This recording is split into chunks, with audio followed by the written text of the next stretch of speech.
Seahawks. Tell Tom Brady we want smoke. I run just like Derrick Henry. Level of excitement at an all-time high. We're going to be headed to Foxborough to take on the New England Patriots in their first playoff game because they lost to the Miami Dolphins yesterday and they will no longer have a bye. All of this and then some. Let's talk about it. NFL Week 17 review. If this week in football showed you anything, it showed you how important a quarterback is to your football team. For the teams that didn't have much to play for, they elected to start their second-string quarterback yesterday, and for a lot of teams, it was a disaster. As you know, this was the final game of the regular season for all teams. All the games are completed and the playoffs are set. We will mention the playoff matchups, but we will do our previews and predictions for those playoff matchups in a separate video. This, we're going to strictly review the Week 17, which was yesterday of the football season. We're going to go over all the games. And unfortunately, as my job here, I do have to go over the games that were boring and have no meaning to them. So the beginning half of this video, for those that aren't interested, is going to probably be me reviewing the games that are less of interest to you and are games that are maybe not impactful. Some of these games in here are important. We're going to talk about the New England game as well and the Kansas City game. Those were two very important games in the 1 o'clock time frame. The first game to go over was an overtime game, and that was Atlanta going to Tampa Bay to take on the Buccaneers. Ron Jones II had 106 yards in this game. Brandon Perryman had 5 receptions for 134 yards and a touchdown. This game did end up going into overtime, and Jameis Winston does his tradition, and that's what Jameis Winston likes to do. Jameis Winston likes to throw picks, and that's exactly what he did. He threw a pick six on the very first play of overtime and gave the Atlanta Falcons the overtime victory. The Falcons will finish 7-9, if I am correct, on the season. Again, from a horrible start that it was for them to finish 7-9, I think that's very good for the Falcons going forward. Jameis Winston also joins a club that you don't really want to be in, and that's the 30-30 club. He threw 30 touchdowns, that's great, but he also threw 30 interceptions. He's one of the most inconsistent and questionable quarterback in football, and I don't know where the Buccaneers go. I think they're going to stay with Jameis Winston. I don't really know exactly how that's going to work, but that's your first game to go over. The first game of importance was New England hosting the Miami Dolphins in the final week of the season. If you thought that the Dolphins had any chance in this game prior to the season, you were out of your mind. But the Patriots are the most vulnerable than they've ever been. The Patriots hosted the Dolphins, and this game came down to the very end. We saw Ryan Fitzpatrick have 320 yards and a touchdown. Devontae Parker had 8 receptions for 137 yards and a touchdown as well. Actually, I'm not quite sure if he had a touchdown. I don't think he had a touchdown. There was a pass from Ryan Fitzpatrick with 24 seconds left that gave the Miami Dolphins a touchdown in this game. And not only that, it gave them the victory over the Patriots in Foxborough. And the Patriots were playing all of their starters, to my knowledge, because they wanted to get that first round bye. And that's not exactly what happened. So now, because of the Dolphins winning against the Patriots towards the very end, the Patriots will now drop. And the Patriots will have to play Wild Card Weekend this coming weekend, hosting my Tennessee Titans. We're going to go over that in a minute. If there is a time to beat the New England Patriots, it's now for any team. And it's because the Patriots are the most vulnerable they've been all season. They could not win a home game against one of the worst teams in the league during the season to close out their season and get a first-round bye. So now New England will be home, which is going to be tough for us, but it's also a wild card game, and we have not seen the Patriots play a wild card game in quite some time. So that is something that we're going to see what happens. The Patriots are vulnerable at this point, and the Titans need to really take advantage of that. We will actually, like I said, we'll go over our preview and predictions for the playoffs in a separate video as well. Bears-Vikings in Minnesota. Nothing to play for the Minnesota Vikings. They have the number 6 seed locked down, and there was nothing that was going to change that. The Bears, Ty Montgomery had 113 yards and a touchdown. Boone, who was a great backup runner for the Vikings, who elected to not play Dalvin Cook, had 148 yards and a touchdown. Cousins was benched in this game, as you expected, and a field goal within 10 seconds left gives the Chicago Bears the win, 21-19. The Bears beat the Vikings. We're going to see what happens with Chicago next year. If they're going to elect to stay with Trubisky, which I think they might do because he started to play a little bit better towards the second half of the season. Again, we're not quite sure what's going to happen there, but that's a possibility going forward. The Vikings will go to New Orleans because of the NFC West situations last night. and that is a very unfortunate circumstance for the Minnesota Vikings. We will talk about that, like I said, in another video. Chargers-Chiefs, there are some importance to this game. This was a 1 o'clock game. This was a big day for Damian Williams running the ball for Kansas City. He had 124 yards and 2 touchdowns. Williams also had 84 yards off of the catch. And no, he had an 84-yard run, and Kansas City was to clinch this game. Kansas City beat the LA Chargers 31-21, and they clinched a bye and a home field for a playoff game. So now, instead of New England getting that bye, the Kansas City Chiefs will have the first-round bye and a home game in the AFC divisional round 1 week from Saturday going forward, since New England lost. This game was actually a lot better than people think. I didn't really watch it because I didn't watch a lot of the games, but it was Green Bay going to Detroit to take on the Lions in this game. Rodgers missed a lot of throws in this game, but despite that, he had 323 yards and 2 touchdowns. Jones ran well. He had 100 yards. Devontae Adams had 7 receptions for 93 yards and a touchdown. A 33-yard field goal as time expires gives the Packers the win. They have a first-round bye, and they will host in the NFC divisional round of the playoffs. There was also a chance that, based on what could have happened last night, that the Packers could have also had a first-round bye and home field throughout the playoffs. That's still a possibility based on seeding, but that is not guaranteed now because of San Francisco winning the NFC West and getting the number 1 seed in the NFC. Browns-Bengals, a matchup in Ohio, and the Cleveland Browns end their season exactly how it started. Losers.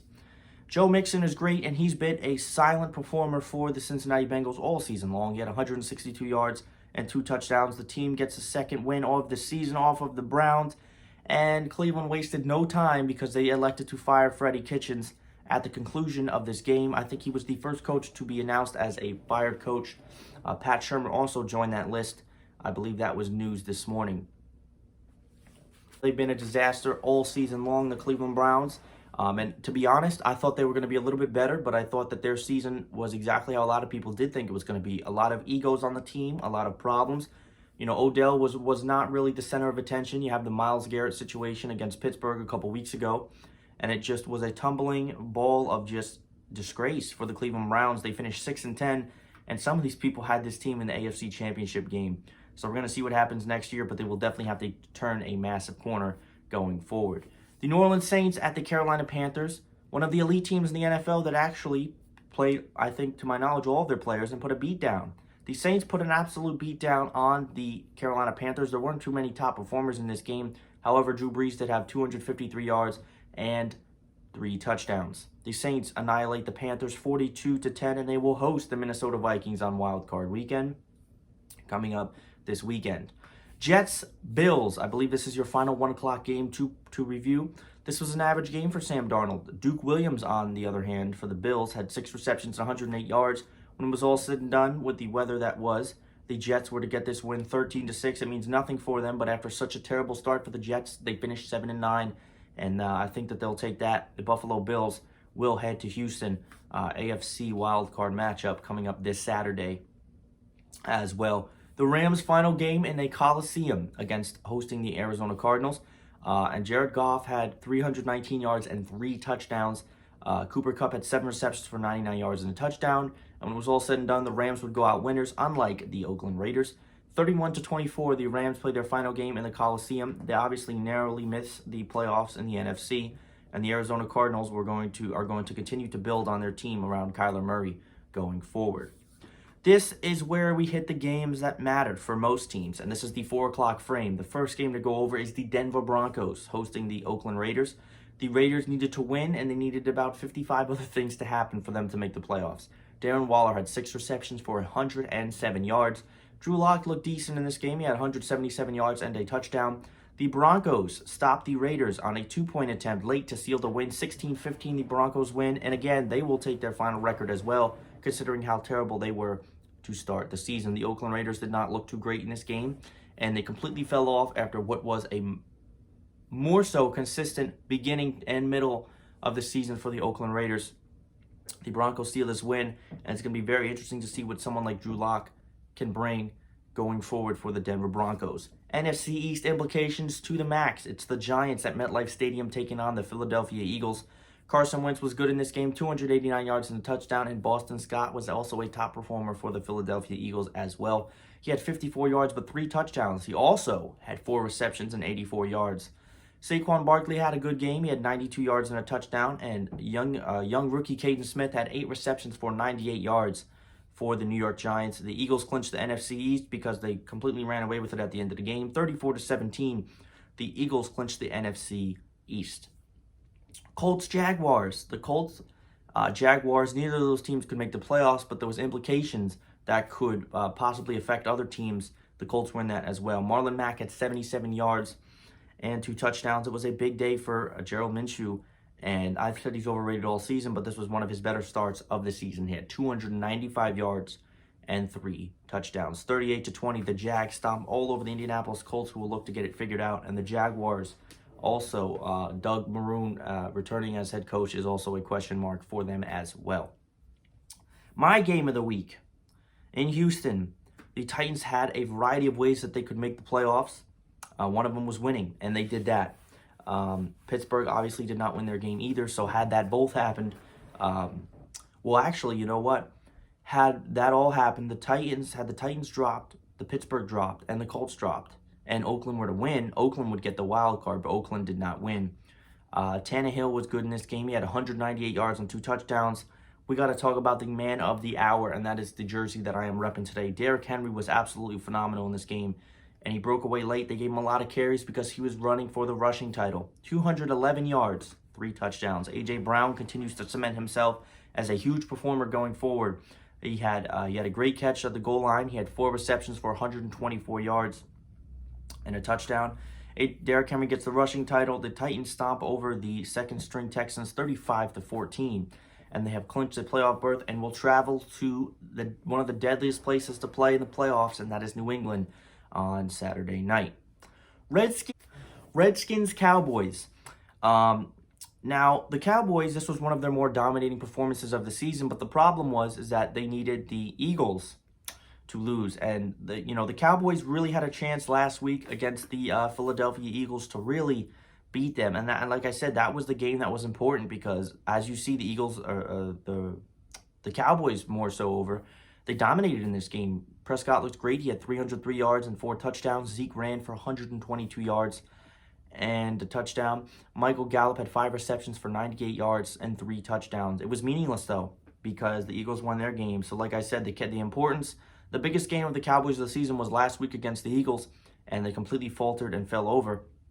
So, again, and that's karma because the week after, which was this week, they dominated Washington, and now they are not in the playoffs because they could not win that important game against Philly.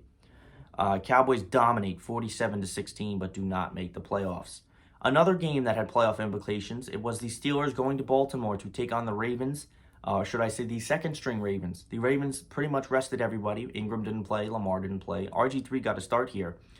Gus Edwards was running, and Baltimore has one of the best run games in football, and it showed because Gus Edwards had 130 yards running the ball.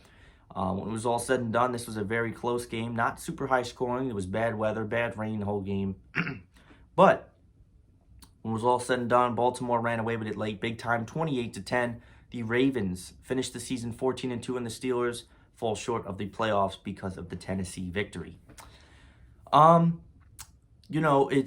The Steelers can't win games when their defense is just on the field constantly. They're really going to have to try. I don't know if Ben Roethlisberger's coming back, but they need to get a quarterback, and they need to get this team, and they need to get playmakers that can accurately make plays because the Steelers have suffered all season from that. Final game of the season. That's the first time I've said that. 49ers, Seahawks, NFC West battle. Seahawks couldn't muster up anything early. The 49ers defense was on them like flies on crap. Jimmy Garoppolo had 285 yards. Randy Mostert had only 57 yards and 2 touchdowns, but it felt like he ran a lot more than that. Deebo Samuel, 5 receptions for 102 yards. Wilson, however, did have 233 yards and 2 touchdowns. Marshawn Lynch was in this game, but I don't believe they give him too many carries. He had 12 carries for 34 yards. When it was all said and done, this game came down to almost the end, but it was the 49ers hanging on 26-21, clinching the NFC West, a bye and home field throughout the playoffs. Seattle Seahawks drop. They will now have to travel to Philadelphia to take on the Eagles next Sunday. We're going to do our previews and predictions probably right after this video. Ladies and gentlemen, thank you for watching. This was your final NFL Weekly Review. It has been a pleasure. It has been fun, and then some. Thank you, everybody, for watching, and I'll see you next time.